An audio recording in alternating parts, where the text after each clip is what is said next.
Il faut partir de la richesse comme qu'est-ce qui compte vraiment et non pas qu'est-ce qui compte en argent. L'argent n'est qu'un moyen, n'a rien à voir avec une fin. Et évidemment, là, on est aussi sur un terrain cher à l'économie sociale et solidaire.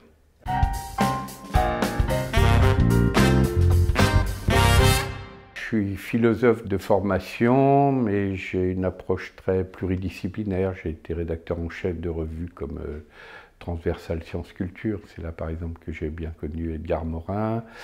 J'ai été amené à beaucoup travailler sur une autre approche de la richesse et je suis très engagé dans différents mouvements citoyens et depuis très longtemps dans l'économie sociale et solidaire, notamment au labo de l'ESS. Alors, philosophe d'une façon générale, parce que pour moi, la philosophie, c'est la dégustation de la vie. Hein.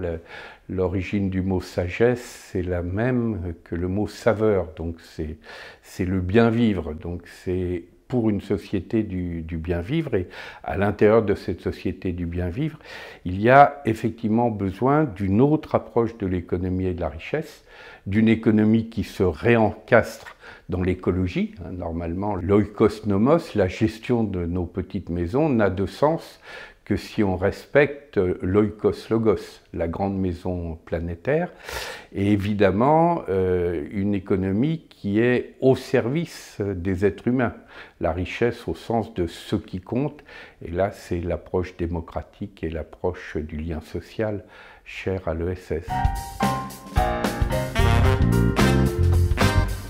La grande question, justement, c'est montrer que des alternatives d'une société du bien vivre, d'une société plus fraternelle, plus conviviale, plus solidaire est possible, alors même que nous sommes dans une période de montée des haines, des intolérances, des peurs.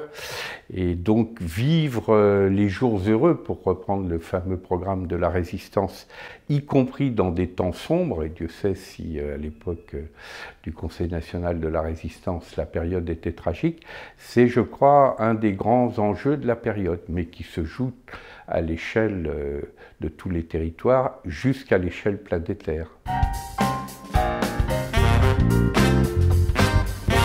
Alors d'abord le manifeste convivialiste, qui est maintenant un manifeste à l'échelle planétaire, hein, ça soutient aussi un projet qui est en route de Parlement citoyen mondial. Dans le manifeste convivialiste, il y a plusieurs principes. Un principe qu'on appelle de commune naturalité, donc c'est le lien avec les enjeux écologiques. Les êtres humains ne peuvent pas s'abstraire de la préservation des écosystèmes vitaux. Un principe de commune humanité, nous faisons tous partie d'une espèce qui est aujourd'hui en danger à la fois si elle détruit ses écosystèmes vitaux et si elle se détruit elle-même, le problème des armes de destruction massive, et du même coup la question de la République comme commun à co-construire et de la fraternité est une question essentielle.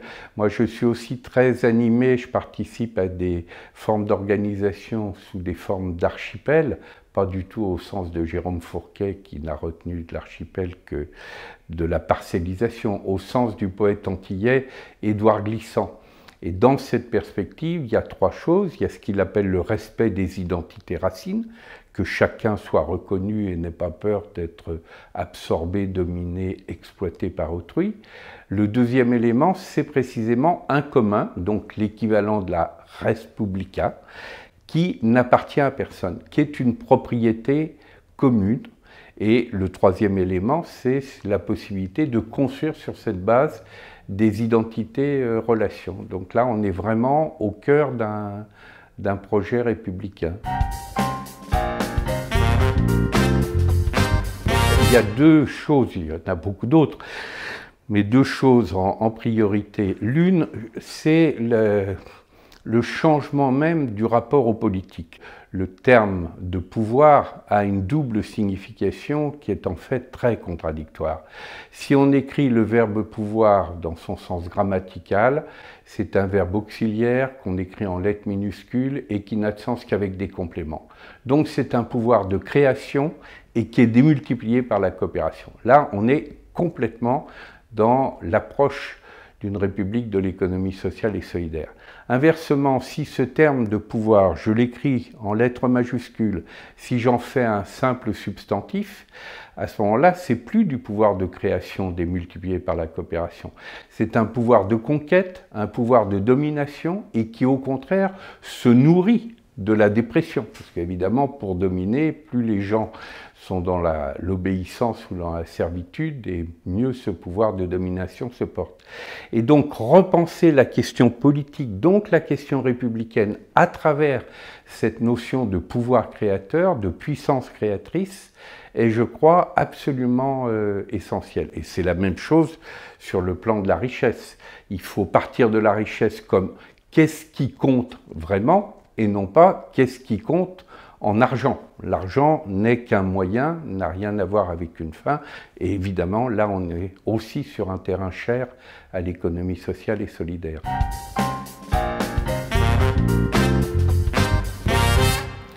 Pas prendre le pouvoir justement au sens de pouvoir de conquête et de domination, mais par contre que l'économie solidaire soit un acteur majeur du pouvoir comme puissance créatrice démultipliée par la coopération, là, elle a évidemment une contribution essentielle à apporter à partir de son histoire et à partir de son actualité.